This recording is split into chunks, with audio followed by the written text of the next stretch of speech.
இங்க ஹீரோயின் ஒரு பெரியவரை கட்டி பிடிச்சிட்டு அவரை கார்ல ஏறத பாக்குறாரு. அதை பார்த்ததுமே ஹீரோயினை தப்பா புரிஞ்சுக்கிறாரு. அந்த இடத்துல ஹீரோயினை பிரேக்கப் பண்ணிட்டு போயிடுறாரு. இப்ப 3 வருஷம் கழிச்சு ஹீரோயின் அவரோட கிளைண்ட மீட் பண்றதுக்காக வராங்க. வந்து பார்த்தா ஒரு ஷாக்கு. எதிர் நிக்கிறது அவங்களோட எக்ஸ் பாய் ஃப்ரெண்டா இருக்காங்க. அவர்கிட்ட ஏன் இந்த மாதிரி பண்ணன்னு கேட்டா அவர் இவங்களை தப்பா புரிஞ்சுக்கிட்டு இவங்க ரொம்ப கேவலமா பேசுறாரு. இவங்க கிட்ட இவன் தப்பா நடந்துக்கிறாரு. இப்ப ஹீரோயின் ஒரு கடத்துக்கு மேல கோவப்பட்டு இவன் முன்ன மாதிரி இல்லன்னு சொல்லிட்டு அங்க இருந்து கிளம்புறான். இப்ப அந்த நேரத்துல ஹீரோட இப்ப இருக்க லவர் வரா.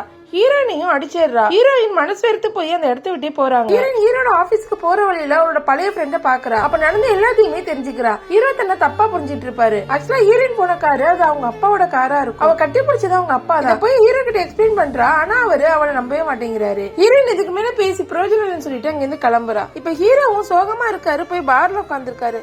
அப்ப அவரோட ஃப்ரெண்ட் அவர்கிட்ட உங்க அப்பா அம்மா உனக்காக ஒரு வசதியான வீட்டுல பொண்ணு பாத்துருக்காங்க, நாளைக்கு போய் மீட் பண்ணுன்னு சொல்றாரு. ஹீரோவும் எல்லாத்தையும் மறக்கணுங்கிறதுக்காக அந்த பொண்ணை பாக்கிறதுக்காக போறாரு. பார்த்தா அங்க ஹீரோயின் கட்டுப்பிடிச்ச அதே ஆளு இருக்காங்க. இத பார்த்ததுமே ஹீரோ ஷாக் ஆகுறாரு. அவரை பத்தி தப்பா பேசுறாரு. ஹீரோனோட அப்பாவும் எவ்வளவு சொல்லி புரிய வைக்க பாக்குறாரு. ஆனா ஹீரோ காதலே வாங்க மாட்டேங்கிறாரு. இப்ப அந்த இடத்துக்கு ஹீரோயின் வந்து இவர் என்னோட அப்பான்னு சொல்றாரு. அப்பதான் ஹீரோக்கு ஹீரோயின் சொன்னது எல்லாமே உண்மைன்னு புரிய வருது. இப்ப ஹீரோயின் அவங்களோட அப்பா அனுப்பிச்சு வச்சுட்டு அவர்கிட்ட கொஞ்சம் தனியா பேசணும்னு சொல்றாங்க. அப்ப ஹீரோ கிட்ட அவங்க இனிமே நமக்குள்ள எதுவுமே இல்ல, நமக்குள்ள எல்லாம் முடிஞ்சிருச்சுன்னு சொல்லிட்டு கிளம்புறாங்க. இப்ப உண்மையை தெரிஞ்ச ஹீரோயின் கிட்ட சாரி கேக்குறாரு, கெஞ்சி பாக்குறாரு. அதுக்கு ஹீரோயின் இதுக்கு மேல நீ என்ன நம்பவும் வேண்டாம், நான் உனக்கு கல்யாணம் பண்ணிக்கவும் வேண்டாம்னு சொல்லிட்டு அந்த இடத்துல அவரை பிரேக்கப் பண்ணிட்டு போறாங்க. ஹீரோ தன்னோட சந்தேகத்தால ஹீரோயினையும் இழந்துடுறாரு.